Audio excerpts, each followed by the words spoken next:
Kevin, you said you're out in Oklahoma City right now. What do Yes, you have sir. going on currently? Currently, working on doing some sound design for a couple of movies that are being shot here in the city. There's also a soundtrack and a few scores that I have to do for a movie that's being shot in New Zealand right now. Other than that, just producing for a lot of different artists. There's a couple of artists in Oklahoma City, Noodles and Sneaky Link, that I'm producing for, and a couple in California, Chosen and Anastasia. So yeah, it's doing a lot of that. Good. Do you primarily work behind the scenes? I was checking out your most recent project, Yellow Rose. Man, you're so talented as a lead. Is the background something that's a bit more comfortable for you? It's playing the background is a little bit better because I like to bring artists out into their own Yeah. because I know how it is to play the lead, but I feel like it's easier and better for me to give and to be that door, the conduit to helping other artists get to that point of which they're wanting to reach. Yeah. Yeah. So the Yellow Roses project, to be honest, that took a lot out of me to do. It was the longest project. It usually would take me like 4 to 6 months to do an album. That took about 2.5 years. Okay. Yes. Yeah. Yeah, I I can hear the intention. I can Mhm. hear I'm sorry, let's why you can.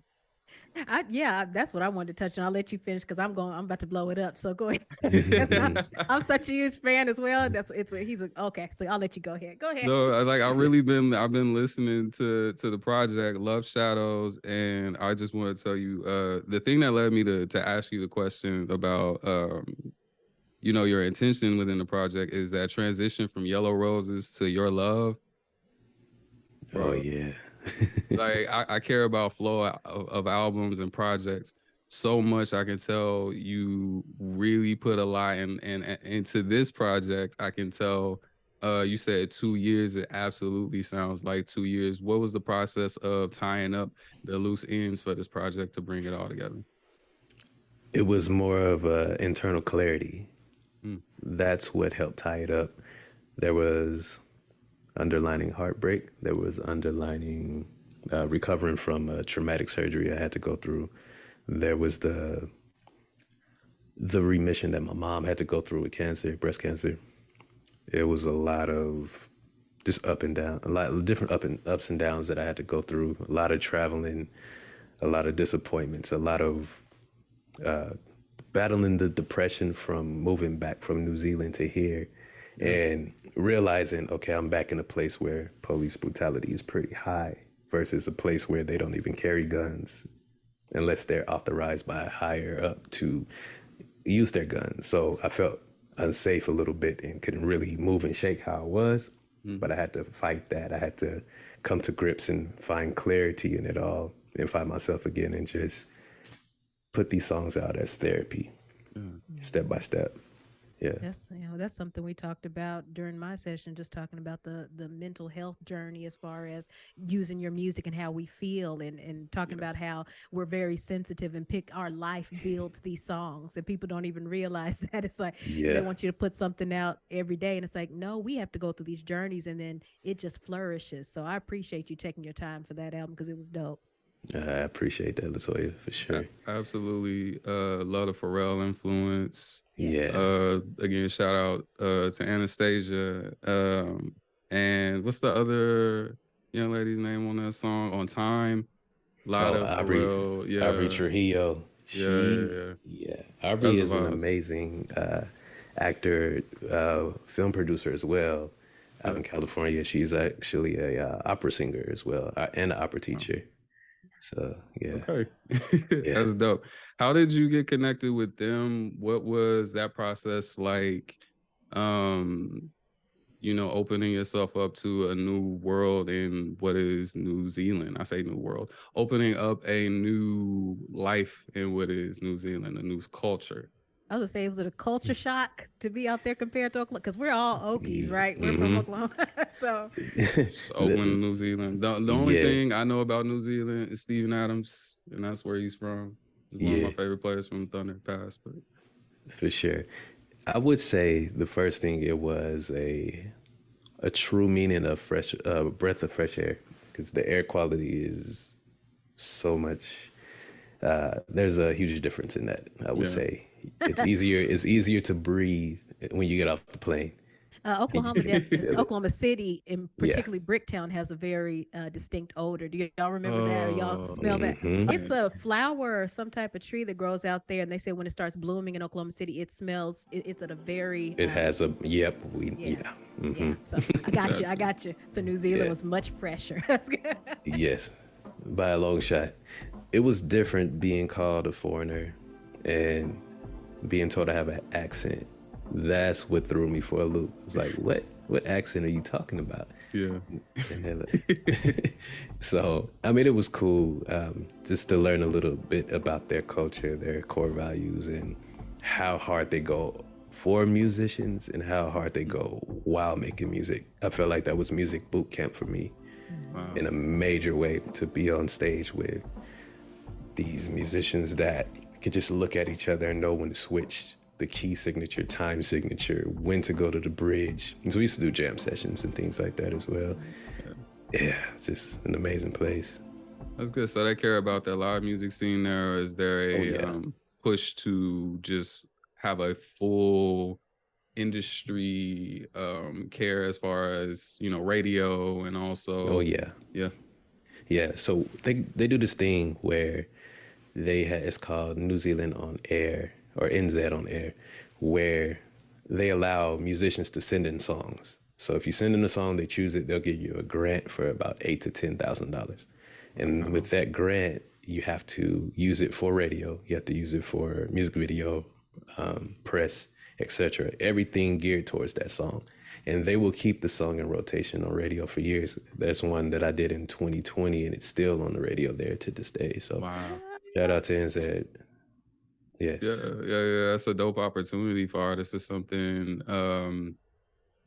man, that people would hope and wish for over here in the States. Right. Just to have Oh a yeah. real opportunity to be heard, make real money, royalties, things from the music that they're creating.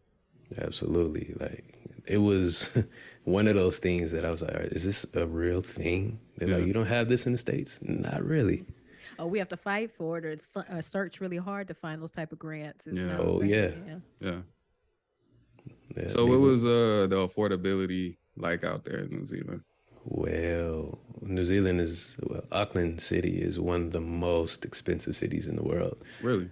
And the price of housing, the housing market is getting higher and higher. By the day, it seems like. I was talking to a friend of mine out there. He was asking me what it was like here. And he said a lot of his friends are looking to move out of New Zealand just because it's becoming too much. They don't pay rent or their mortgage monthly. It's either weekly for rent or bi-weekly for your mortgage. Oh wow. Yeah, and it's not a small price. So yeah, when I was there, yeah, I was paying a decent amount for a 2-bedroom, and that was outside of the city a little bit. So Oh, so that's one of the advantages of, because Oklahoma in particular, they used to be very cheap to live in. So that's an advantage. Yeah. Of being here. That's the only advantage I hear. It seems like New Zealand is kicking our butt otherwise. oh, 100%. Now, say if you were to move over there and you had whatever job you have now, you would be able to live, you'd be able to survive. Yes, your bills would be high, but you would still have enough money left over to do what you needed to do, you know? So compared to here, you know, some people there, they're like, nah, it's still not enough. But if you know what you're looking at, you know, some jobs, like everywhere, they don't pay much. Right. But if you have a essential skills type of job, a nurse, doctor, or a recognized personality as a musician that is known for doing shows and have a high reputable market, then you would be able to survive and do these big shows, especially during festive season. So yeah, it's a pretty good deal. Festive season. Oh, I'm sorry. Yes, festive season. Festive. What's about festive season? Give us the scoop. Give us the experience. I will definitely do that because I feel like we should look into having a festive season here. Yeah. So from what I researched and what I've heard too, and just being a part of festive season a couple of times, 85% of what a musician makes for the whole year is earned during festive season. So I would say from November to mid-March, end of March, they have a bunch of festivals, big music festivals from New Zealand, North and South Island, Australia. Sometimes they'll extend it and go to the different islands in Samoa, Tonga, and the other surrounding islands, and just put on these shows, man. I was a part of a couple of them. Northern Bass, Ghostface Killer had came down to that one. That one was cool. Yeah, man, that was cool. Shout out to my DJ out there, DJ Scissorhands. He's the one that put it together and had us practicing over and over and over. But it was good. It was good. Yeah. Got and good my people in the boy, corner. yeah, my boy Mosbo Q put me on one of the biggest stages I've ever been on for a festival called Festival One, and they had the jumbotron, the screens, the camera. It was nice, man. But say on average, musicians that do that every year, that have a good reputation, they're making great money. Yeah. Great money. And the reason why they do it like that from like November to March, November is the start of summer overseas in New Zealand. And then fall is somewhere right in the end of March, going into April. So that's when things start to cool off a little bit. Weather changes. Summertime, oh yeah, everyone's outside. You got Christmas time, the beach. You can go to the beach during Christmas because it's warm. So yeah, it's a whole different culture shock on the sense that Black people get treated a little bit different. That for me personally, like from just my experience, I was treated differently, meaning I didn't feel like there was a heavy oppression or a heavy sense of racism on me. You know what I'm trying to say? Yeah, there was a lot cloud. more. Yeah, that cloud was gone. There was a lot of doors open for me. I was able to get outside of music. I was able to get a few good jobs, a decent place to live, a car, like almost immediately. The people embrace you, the different cultures there. It's a big melting pot too. Like there's in the African culture there. Gosh, I love them. Like all the cultures there, of course, but it was just a welcoming feeling from the Maori people, from the African people, from the Indian people, Fijian Indian people, all the islanders, everybody. Like it was a beautiful thing. And how they embrace the music here too, and how they still, reach out to work with me it's a different thing, man. It's a different feeling. Yeah, I think it sounds like it was more camaraderie, and that's kind of what I feel like we need here. It's just we're all in it. It's like let's help each other, and lift each other up. That's beautiful.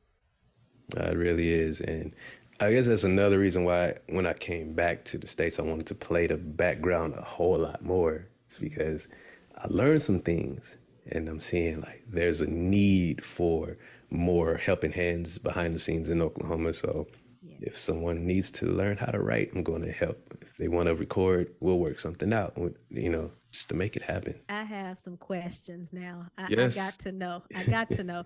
Yes. Okay.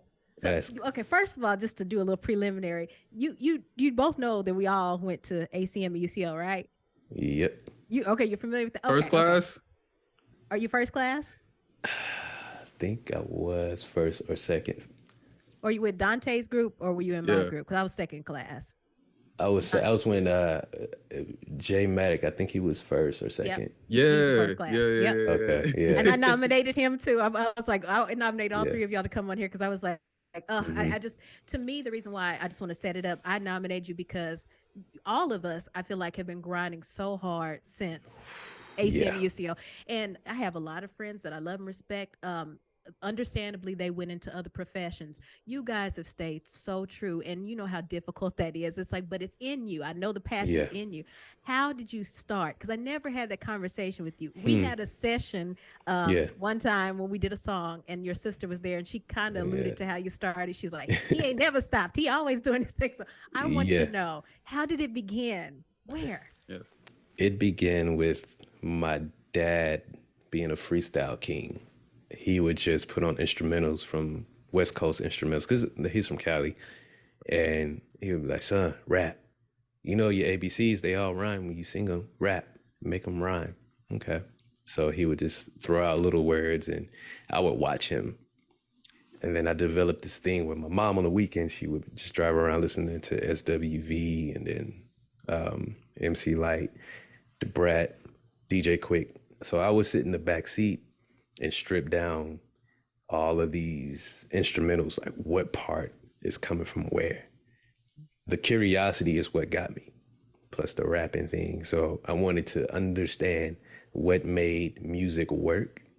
And just, that curiosity turned into passion. That passion grew into determination and just a heart of searching. And once I found that I couldn't live without searching and learning more of it. And that all started at the age of 4. So from the age 4, literally, I have not stopped. And I am 35 now, and I haven't stopped. Hey. And I'm not going to stop. Don't stop. So I can't do it. That was the question Jeremy asked me. Why do you feel like, what has kept you going? Because I said, to me, it feels like me when I do other things. You guys haven't done, too much of, y'all stay true. When I go and do these other jobs, I feel like I'm holding my breath. And then whenever I do my music, it's like, okay, I can breathe again. Mm-hmm. What's the reason why you feel like you kept going? Because you've dealt with adversities. It comes with the game. Mm-hmm. So what kept you going? What kept me going? Ooh. I would have to say the first thing that kept me going was the curiosity of why when there's a point of silence, why do I hear a multitude of different songs? Why do I hear words coming together that I've never heard before? If I'm in a situation, if I'm upset about something, songs are written automatically in my head. The feeling. It's like, what is going on? But it's like the internal helper, right? So if someone pisses me off about something, as artists, we are sensitive. That sensitivity finds its way into, I would say, my inner child that I feel like I need to protect. And the song happens to comfort the inner child. But the adult Kev is like, yo, there are so many other people that are going through this. Even as a teenager, I'm like, there are teenagers going through this. As a kid, there are kids going through this. So it's just something that continues to grow and mature over time, no matter what. Like I've been in situations recently where I had to start my life over like 2 or 3 times, as recent as last year, Mm-hmm. From like wanting to go back to New Zealand and couldn't. Mom got sick again. I needed to get another visa, had to start life all the way over. And every time I turn around and I look up, I always have my studio gear with me. If I have nothing else, I have my studio gear. It's like a friend. It's like a friend. And when you get more gear, it's like, oh, this is my homeboy or this is my homegirl. We're going to come over here and jam. Like, it just stays with you. Yeah. And it's like, I can't quit. I can't give up because I had a bad day. It doesn't mean I have a bad life. It doesn't mean that I am not creative. Or I wrote something and I'm like, okay, that's not it. That doesn't mean that it's over for me. That just means I'm cognizant to the fact that I have grown past this of which I've written. So let me just continue to grow. Always being a student is another thing that keeps me going. Yeah. There's always something to learn. Always something to learn. You touching on the curiosity of creation and how that fires you up is something that really piques my interest. Every time I learn something new, I want to put it into practice immediately. Yes. It just, and also asking those questions about yourself as to like, why do I hear melody? Why do I see colors? Why do I feel like, wow, how come when I hear it on the stove, it does turn into shook ones, whatever, Yeah. like that part of being an artist, I feel should be examined a bit more. 100%. And see, speaking on that, it made me think about my artist Anastasia, and she's actually I could say a renowned scientist. Yeah. She did like these brain studies in different parts of the world, and one thing that she and I had a conversation about is, why do we see colors as sound, and why do we hear colors and see sound? And so just by her studies and the curiosity of the brain and how one will function, that's what kind of developed more of our working relationship. And it also made me realize that the colors around evoke what you regurgitate as an artist. So your environment, even your inner self, like what is your tone? How are you feeling? Are you okay? And that goes back to what Latoya was saying too. Like, it does take time for us to discern what it is that we have going on in order to put out what we need to for ourselves first and foremost, Absolutely.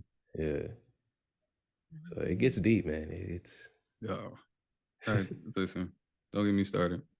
Yeah. I have such I don't know, people would call it spiritual, but I really like to call it abstract and conceptual thoughts about music and how it's put together, how everything we do communicates. And so we're always communicating truths and things about our lives and about ourselves as we go about. And music is the one that's so intriguing to me because it is made up of so many things of our society, like sound, space, energy. I mean, it's science, but yeah. Yeah. Is that what kind of turns you on to doing more like composition kind of work for the soundtracks, just all the sound and the colors and everything? Is that where that kind of stem from? So recently I started doing some research on the Turkish culture and Turkish music for this film project I'm working on. I discovered that there's the way that they write, the instruments that they use, it takes you on a journey. No, like, just it makes you feel like you've been there before. And I know that that's kind of weird to say because I've never been to Turkey. I don't know the language, but the music feels so familiar to me. Yes. So the last piece I put out the other day as a Instagram reel, that was something that I just closed my eyes and was playing, and it felt like I was somewhere else hundreds of years ago. Like, I could feel the weather change, the temperature in the room change, but my energy felt great. Yeah. Like, there was no technology around. There was no distractions. It was just me and the music and the weather of whatever that time was. And as I played it over and over and over, I was like, okay, I don't know what this is, but I want to understand more of why I feel like this. So at first, yes, I was chasing that idea and that sound of what I studied and learned, but then it turned into something different. It manifested itself into something different. So now I feel like the scores, the way that I do the music for the film stuff, the original scores, some kind of way it was chasing me while I was chasing it. And it just felt like there was a collision of You're preaching right now. I'm of telling you. euphoria that just woke me up to where after I did that and I realized that there wasn't any part of my day that I felt upset or mad about anything or like I was defeated. It felt like I was a child again, but with this ultimate reality of I understand this world now. Yeah. And I think as musicians, when we get into that space, it breeds a hunger. And it's like, no, I put more of this on my plate. Put more of this on my musical plate. I'm not done. I'm still eating. I'm still nourishing myself with these. So I feel like I don't want to say if, but Yes, if I only had a choice to do music as original scores, I would. Just because of that feeling that it gives me, it's a different kind of passion. So you're relying just on making feelings when you do scores. Yes. Whatever the scenes are, it's like you are trying to musically convey that emotion. So if someone's running, it's dun dun dun dun dun dun dun dun, and it doesn't have anything necessarily to do with the theory and composition of how music is put together, popular music. You know what that brings us? It brings it all back to. There's one of my favorite composers. His name is Alexander Scriabin, and this would furthermore explain why Shadows is the way that it is. Okay. So the second verse before Anastasia starts narrating in Russian, that is a way to pay homage to him, because what he did, he created the Prometheus chord, which is the mystic chord. And he would look at how a bird would fly, how a jaguar would hunt its prey, and he would play the music like that with this chord that he created. Yeah. So he would play based off of the nature of how things moved. That piano crescendo that I played was more therapy for my right arm, because I had traumatic surgery and had to get my bicep tendon basically allografted out. So a part of my therapy was playing piano. So some of that was accidental, but it was just, that's how my hand was able to move. I couldn't do anything else with it but follow that pattern. So it was just like a natural occurrence in the movie of my life. Like it was me being on stage in real time and giving the audience what it was. I couldn't go back and say, cut, let me try this again. So that Shadow song, like Shadows Keep Following Me, that was more of my inhibitions following me, insecurities from going through that, and just turning around and saying, you know what, you are back there, you're not ahead of me, so I'm gonna just keep going. Yeah. That's amazing. It's like we always get the chills, It's so many ways. Yeah, so many ways you could take that, and just like when I sit here and I listen, it just y'all are my tribe. I can't talk about this with these people who do taxes and stuff. They're looking at me like I'm crazy, and I'm talking about the Prometheus chord. They're like, stop smoking that stuff. I'm like, no, it's a real thing. Being a musician and not gelling with someone who doesn't get it, because this thing that we do, it does require time. It requires dedication, but we also leave a huge door and a window open for relationships, for love, for family, and things like that. But because our passion is so high in it, sometimes it feels and it looks like to them that that's all that we want to do 24/7. But it's like, nah, I like to relax and watch TV sometimes. I like to sit and do nothing. I am human, but this is my passion, and in any relationship and things that I've been in, there's passion and then there's a desire. You feel what I'm saying? Like to desire to be with somebody and having a passion to do what you love. Those are two things that just kind of have to be there, Have you found out a struggle as busy as you are? You're doing films, you're working on music with other artists, you're working on your own personal things. What strain has that put on relationships, or have you been able to manage it pretty well? Throughout the years, it's put a lot of strain. In the early years of trying to balance all of that, it was more of, well, damn, what happened? Was it me? Like, what's going on? It was a lot of questions. So I had to just figure it out and say, you know what?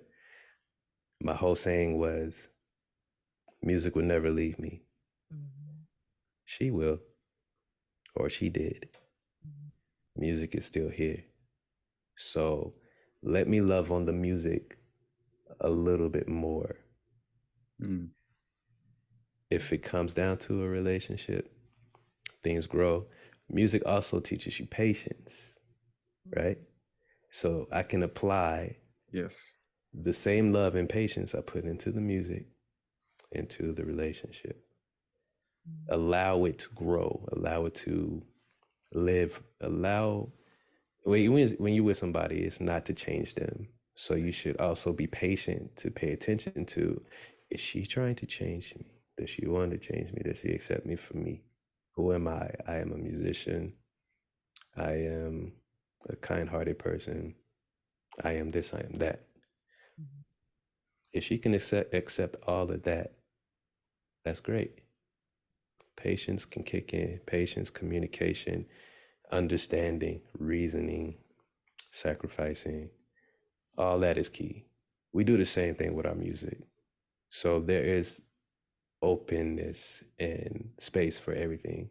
What is the key to music? Space and time. Relationships, space and time. So if that's understood, it's a good thing. Back then, when I was questioning myself and didn't understand that, it was hard. Yeah. I was like, oh, well, this ain't gonna work. I'll just be single. I'll be a dog man later with my keyboard. You know, yeah. So Y'all it have is what different it is. perspectives because y'all are men. Being a female musician is a whole nother game when it comes to dating because they don't understand. They want you home and they want you to be there to support them. But they never like I dated two and they never came to any of my shows, Oh and that wow. that really hurt my feelings because that's it's like our babies. You work hard Yeah. for that. So yeah, that's different. I learned something from you just now: space and time and having the patience and understanding that you can't change each other, Mm-hmm. appreciate each other. Yeah. Yeah. That's right. No, that And is then so in true. cases like Michael Jackson, like when he was younger, I think he had to channel life in a different way because he Mm-hmm. wasn't in love when he was like 7 and 8 and stuff. So you have to channel, Yeah. like you said, like just aesthetically looking at a bird or something. He channeled like Ben when he saw the rat and put it into the love song. So Mm-hmm. emotions can come from many facets, but it's about knowing how to channel that and Yeah. get it out, those feelings. So I think you do a great job of that. I love your scores. I listened to the one that you had just put out on Facebook. I was just like, Yeah. this dude this is so nice. I love it. I love it. Yeah. That one is a score that just makes you feel positivity all throughout the rest of the day. Mhm. And that's just where I was at. So conveying that energy through playing these chords from a different culture, Mhm. right? But understanding that music is universal and it could be understood by anyone and everyone. Even if someone cannot hear, they can feel the vibration. Mhm. It is a universal language that would never be on mute. So I appreciate you for listening to that because that one is going to breed so much more. I have over 100 different ideas that I need to put down based off of That's that. really good. And your beats are Yeah. good because I listened to it's Oh one that yeah. I have on the Bro, the tab. mixes too. Yes. Yes. Oh man, I had appreciate one that. literally on my phone. It was on there for like 2 weeks, and I just played that beat over and over. I'm gonna buy it. Don't think I'm not gonna buy it. I'm gonna buy it. But I listened to that beat so many, it went hard. I was like, oh, just diverse. Get it.